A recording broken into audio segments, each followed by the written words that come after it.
بسم الله الرحمن الرحيم. اقرأ باسم ربك الذي خلق خلق الإنسان من علق اقرأ وربك الأكرم الذي علم بالقلم علم الإنسان ما لم يعلم. وقال رسول الله صلى الله عليه وسلم أدبني ربي فأحسن تأديبي أو كما قال عليه الصلاة والسلام. اللهم صل على سيدنا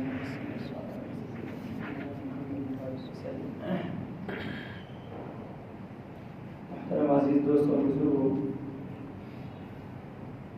گزشتہ جمعہ کو یہ بات کہی گئی تھی کہ اب مستقل سیرت کے عنوان پر قسطیں رہے گی. سیرت کے عنوان پر اس سے پہلے بھی کچھ کلام کیا جا چکا ہے، مگر کچھ ساتھیوں کی گزارش تھی بلکہ حکم تھا کہ مستقل طور پر اس کو دوبارہ شروع کیا جائے. تو شروع سے لے کر دوبارہ شروع کرنا کہ سیرت کی جس کتاب کا مطالعہ کیا جاتا تھا تو تقریباً اس کے 57 صفحات میں 3 یا 3.5 سال لگ گئے تھے. تو ظاہری بات ہے کہ اب اتنا سارا پورا دوبارہ شروع کرنا مناسب بھی نہیں اور بہت وقت ہو جائے گا. تو اللہ کے رسول صلی اللہ علیہ وسلم کی زندگی کے 2 مرحلے، ایک نبوت ملنے سے پہلے اور ایک نبوت ملنے کے بعد. تو نبوت سے پہلے کی زندگی جو بیان کی جا چکی وہ بیان کی جا چکی. جہاں سے اللہ کے رسول صلی اللہ علیہ وسلم کو نبوت عطا ہوئی تو وہیں سے ہم دوبارہ شروع کر رہے ہیں. اور حق بھی یہ ہے کہ جو ابتدائی 40 سال ہیں ان ابتدائی 40 سالوں کے اندر براہ راست اللہ عز و جل نے اپنے محبوب پیغمبر کی تربیت فرمائی. براہ راست تربیت. اللہ کے رسول کا ارشاد ہے کہ ادبنی ربی فاحسن تادیبی، کہ میرے رب نے میری پرورش فرمائی اور بہترین پرورش فرمائی. ہم دیکھتے ہیں کہ کسی طالب علم کو کوئی ماہر استاد مل جاتا ہے تو کہتے ہیں بھائی فلانے کے پاس پڑھا ہوا ہے. تو چاہے طالب علم میں کچھ بھی نہیں مگر استاد کی فوقیت، استاد کی عظمت، استاد کی فضیلت، یعنی ساری خوبیاں بندہ اس طالب علم میں تلاش کرنے کی کوشش کرتا ہے. تو اللہ کے رسول کے استاد، اللہ کے رسول کے مربی، براہ راست اللہ کے رسول کو ادب سکھلانے والی ذات اللہ جل وعلا کی ہے. تو ابتدائی 40 سال جو اللہ کے رسول نے گزارے ہیں اتنے پاکیزگی کے ساتھ گزارے کہ آپ کا جو کردار تھا وہ اتنا بے داغ تھا، اتنا بالکل کردار کے اوپر کوئی داغ تو چھوڑو، کوئی نقطہ تلاش کرنے کو تیار نہ تھے. حالانکہ اللہ کے رسول نے جب نبوت کا اعلان کیا تو بہت سارے لوگ دشمن بن گئے. تو کیا ہوتا ہے جب کسی سے دشمنی ہوتی ہے تو اس کا ابتدائی زندگی کا چٹھا کھولا جاتا ہے. مگر اللہ کے رسول کی ابتدائی جو 40 سال ہے وہ اتنے پاکیزگی کے ساتھ گزارے. خالی یہ نہیں کہ یہ اللہ کے رسول کی خصوصیت، بلکہ اللہ نے جتنے بھی کم و بیش 1.25 لاکھ پیغمبروں کو بھیجا، ان 1.25 لاکھ پیغمبروں کو اللہ تعالیٰ نے فزیکل یعنی نظر آنے والی خرابیوں سے بھی محفوظ رکھا، ظاہری خرابیوں سے بھی محفوظ رکھا اور باطنی خرابیوں سے بھی محفوظ رکھا. اسی لیے کسی بھی پیغمبر کی پوری نسل کی اگر تحقیق کر لی جائے گی تو ان کے باپ داداؤں میں کوئی زانی نہیں ملے گا، کوئی زنا کرنے والا نہیں نظر آئے گا، کیونکہ اللہ تعالیٰ ان پیغمبروں کی حفاظت کرتے ہیں. باطنی خرابیاں کہ باطنی خرابیوں سے بھی اللہ اپنے پیغمبروں کو محفوظ رکھتے ہیں. اس کو کہتے ہیں عصمت انبیاء.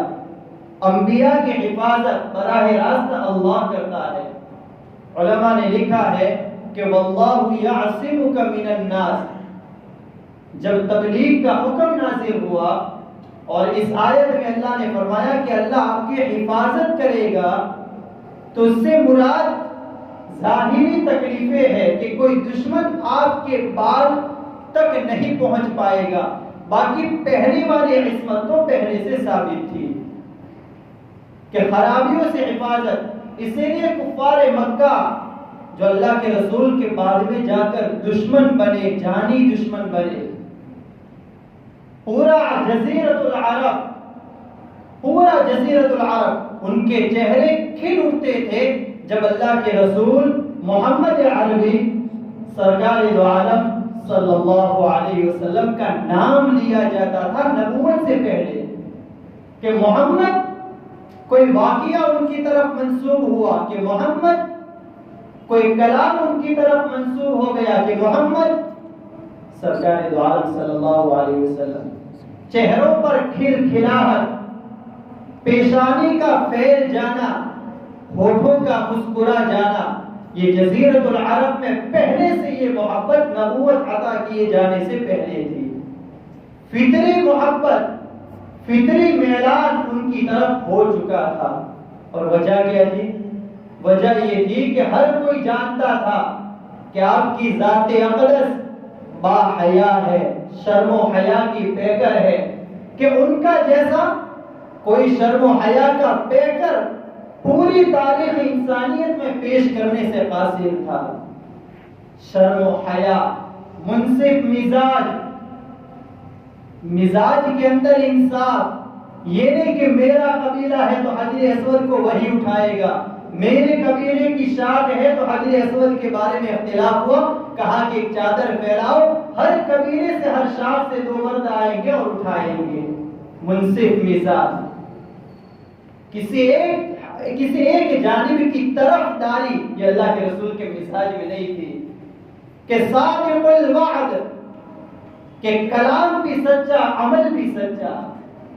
کلام، کہ جب کوئی کلام کرتے تھے تو کلام کے اندر سچے تھے، جب کوئی امانت رکھی جاتی تھی امانت کے بارے میں بھی سچے تھے۔ صادق الوعد، صادق الکلام، صادق العمل، صدق کی اضافت۔ سیرت ابن ہشام کے اندر یہ بات لکھی ہوئی ہے کہ صدق، سچائی کو کسی بھی چیز کی طرف منسوب کر دیا جائے اور اس کو اللہ کے رسول کی صفت بنایا جائے تو یہ جائز ہے۔ کہ کلام میں سچے، عمل میں سچے، کردار میں سچے، نظر میں سچے، بصیرت میں سچے، فقاہت میں سچے، ان کا جیسا کوئی نہیں۔ صادق، امین، امانت دار، مالی، ہر اعتبار سے امانت داری۔ ہم نے امانت یہ سمجھ رکھی ہے کہ کسی کا مال ہمارے پاس رکھا جائے، مال کما حقہ دے دیا جائے، یہ امانت داری ہے۔ علماء نے لکھا ہے کہ کمال یہ ہے کہ جو چیز رکھی گئی ہے، جن نوٹوں کو رکھا گیا ہے، بعینی وہی نوٹ لوٹائی جائے، یہ امانت داری ہے۔ کامل امین، پورے عرب کے اندر اللہ کے رسول کے کردار کا ڈنکا بجتا تھا۔ تو یہ 40 سال تک زندگی، 40 سال تک جو زندگی کی بے داغ تھی، اللہ کے رسول بالکل آفتاب کی طرح چمکنے لگے تھے۔ ان کے کردار میں ایسی چمک اور دمک تھی کہ کوئی اللہ کے رسول کو دیکھ لیتا تو دیکھنے کے بعد متاثر ہوئے بغیر نہیں رہتا اگر اس کے سینے میں قلب ہوتا۔ یہ اللہ کے رسول کا کردار تھا۔ پھر 40 سال عمر ہوئی۔ عام طور پر دیکھا جاتا ہے کہ ایک عام انسان جب 40 سال کو پہنچ جاتا ہے تو کچھ نہ کچھ تجربہ ہوتا ہے، کچھ بصیرت ہوتی ہے، کچھ بصارت ہوتی ہے، کچھ زندگی کے میٹھے کڑوے تجربے ہوتے ہیں۔ وَلَمَّا بَلَغَ أَشُدَّهُ وَاسْتَوَى آتَيْنَاهُ حُكْمًا وَعِلْمًا، کہ 40 سال کی عمر میں بندے کی عقل کھل جاتی ہے، کھل جاتی ہے، نظر تیز ہو جاتی ہے، امتیاز کرنے والی ہو جاتی ہے، اس کی فکریں، اس کا تذکرہ سوچ و سمجھ والا ہو جاتا ہے۔ 40 سال سے پہلے کبھی بغیر سوچے سمجھے کلام ہوتا ہے، 40 سال کے بعد کلام کو کرنے سے پہلے سوچتا ہے پھر بولتا ہے۔ ایک عام انسان کا یہ حال ہوتا ہے. اب اندازہ لگاؤ کہ پیغمبر کی بصیرت بصارت، اللہ کے رسول صلی اللہ علیہ وسلم کی بصیرت کس درجے کو پہنچی ہوگی 40 سال کے عمر میں. جب عقل میں کمال آ گیا، فکر میں عروج آ گیا، سوچ انتہائی اعلیٰ سوچ کہ کسی بھی چیز میں غیروں کو ترجیح دینے کا مزاج بن گیا. ایک ایسا تدبر آ گیا کہ اس تدبر میں ذاتی مفاد مغلوب ہو جائے. اللہ کے رسول نے زندگی میں کوئی کام امت کو اپنے عمل کے ذریعے ترجیح دی کہ ذاتی مفاد ہمیشہ مغلوب رہے گا. باقاعدہ الفاظ میں کہا، ازواج مطہرات کے بارے میں امت کے مردوں کو تعلیم دیتے ہوئے اللہ کے رسول نے فرمایا کہ انی احب ان اکون کریما مغلوبا.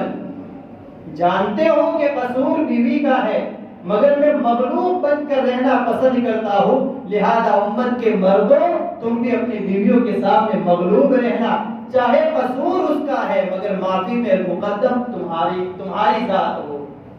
آواز میں سختی نہ ہو، مزاج میں سختی نہ ہو. بہرحال جب 40 سال کی عمر ہو گئی، اللہ کے رسول کو پہلے مبشرات خواب دکھلائے گئے، اور مثل فلق الصبح، ایسے سچے خواب کہ اللہ کے رسول نے کوئی خواب رات میں دیکھا تو صبح کی کنپل، جو روشنی کی کنپل پھوٹتی ہے، جس طریقے پر وہ واضح ہوتی ہے، اللہ کے رسول کا خواب بھی اسی کے مانند واضح ہو جاتا. سچے خواب ایک مبشرات کے قبیل سے ہے، نبوت کا 46واں حصہ ہے. اس لیے خواب کے نام پر جھوٹ بھی سب سے بڑا وبال لکھا ہے. اللہ کے رسول نے فرمایا بدترین وہ آنکھیں ہیں جو وہ چیز لوگوں کو دکھلائے جو اس نے دیکھی نہیں ہے. یہ حدیث ہے کہ آدمی نے دیکھا نہیں اور کہہ رہا ہے کہ میں نے ایسا دیکھا تھا. آدمی اپنی ذات کی بلندی پیش کرنے کے لیے جھوٹے خواب بیان کرے. بدترین آنکھیں ہیں، اس کی آنکھیں ایسی ہے کہ حق بنتا ہے کہ ان آنکھوں کو پھوڑ دیا جائے. یہ بدترین آنکھیں ہیں کہ جو آنکھیں معاشرے کے اندر بڑے بڑے فتنے لا سکتی ہے، ضلالت گمراہی کے دروازے کھول سکتی ہے. اب جتنے بھی فتنے آئے، قادیانیت کا فتنہ آیا، مہدویت کا فتنہ آیا، اس کے علاوہ جتنے بھی فتنے آتے ہیں، اب ان فتنوں کی ابتدا کو اٹھا کر دیکھ لے کہ ایک جھوٹے خواب کی بنیاد پر یہ فتنے وجود میں آتے ہیں. قادیانیت سے امت کو کتنا نقصان پہنچا، ابتدا کہاں ہوئی؟ جھوٹے خواب سے. بہرحال اللہ کے رسول کو مبشرات، سچے خواب دکھلائے گئے، سچے خواب دکھلائے گئے. اللہ کی ذات، اللہ کے رسول کی ذات میں انشراح صدر، انشراح قلبی پیدا کیا گیا کہ کچھ تو ہے، کچھ ہونے والا ہے.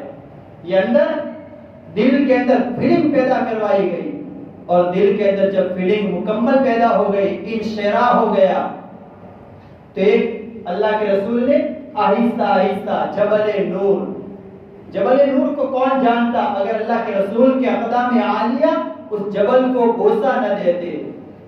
اللہ کے رسول کی ذات گرامی ذکر و فکر کے لیے فارغ ہو چکی تھی پہلی وحی آنے سے 6 مہینے تک. جبل نور میں جاتے، جو کعبہ ہے وہاں سے تقریباً 2-2.5 کلومیٹر کے فاصلے پر یہ جبل نور ہے. اس کے اندر ایک غار ہے، غار حیرا. تو غار حیرا میں اللہ کے رسول تشریف لے جاتے اور اپنے آپ کو فارغ کر دیتے، ذکر و فکر میں مشغول رکھتے، مراقبہ کرتے، اللہ کی نعمتوں کو سوچتے. اور یہ غار بھی عجیب انداز سے بنی ہوئی. اس غار کے متعلق دیکھنے والوں نے دیکھا بھی ہے کہ غار میں جب داخل ہوتے ہیں تو داخل ہوتے ہوئے بندے کا چہرہ عین کعبہ کے سامنے ہوتا ہے. کہ آدمی جب داخل ہوگا تو بالکل کعبہ کے سامنے اس کا چہرہ ہوگا. اس لیے علماء نے لکھا ہے کہ سنت اور مستحب طریقہ یہ ہے کہ اپنے گھروں کا کیواڑ اس طریقے پر بنایا جائے کہ جب ہم گھر میں داخل ہو تو ہمارا چہرہ کعبہ کے سامنے ہو. وضو کے اندر بیٹھے تو اس طرح بیٹھے کہ ہمارا چہرہ قبلہ کے سامنے ہو.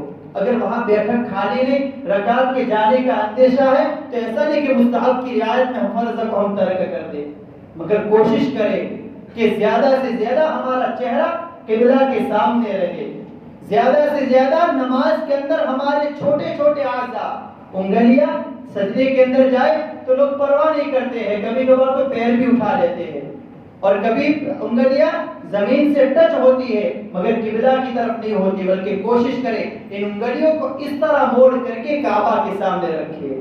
بہرحال اللہ کے رسول سرار میں جاتے اور ذکر و فکر کے لیے اپنے آپ کو فارغ کر دیتے، ملت ابراہیم کے مطابق ذکر کرتے، سوچتے، تدبر کرتے۔ تو اس طرح کرتے کرتے کرتے 6 مہینے گزر گئے، اور 6 مہینے کے بعد اچانک سے ایک فرشتہ نمودار ہوا۔ یہاں سے انشاءاللہ آئندہ قصہ کو بیان کیا جائے گا۔ بہرحال ان ساری قصوں کو سن کر کے واقعات کا کوئی مجموعہ نہیں ہے، معارف و حکم کے ساتھ میں بیان کرنے کی کوشش کروں گا جو ہمارے علماء نے لکھی ہے، مگر سیرت ہمارے زندگی کی انتہائی اہم ضرورت ہے، اس لیے آپ توجہ کے ساتھ جمعہ کی پہلی اذان کے بعد سعی کرنا واجب ہے۔ یہ تو آپ جانتے ہیں کہ پہلی اذان ہوتے ہی کاروبار کو ترک کر دینا، یہ کر دینا، بلکہ بعض مساجد کے اندر نظام یہ ہے کہ لوگوں نے سعی کرنا چھوڑ دیا تو اذان اول اور اذان ثانی دونوں کو قریب قریب کر دیا۔ تو میں آپ سے گزارش یہ کرتا ہوں کہ ہماری اذان اول اگر جلدی ہو جاتی ہے تو آپ جلدی مسجدوں میں تشریف لے آئے اور محبت کے جذبے کے ساتھ اللہ کے رسول کا چرچا سنیں۔ انشاءاللہ یہ سننا بھی عبادت سے خالی نہیں ہوگا، ہمارے سینوں میں کبھی نہ کبھی عشق کا دیا جلے گا۔ اللہ تعالیٰ مجھے اور آپ کو کہنے سننے سے زیادہ عمل کرنے کی توفیق عطا فرمائے۔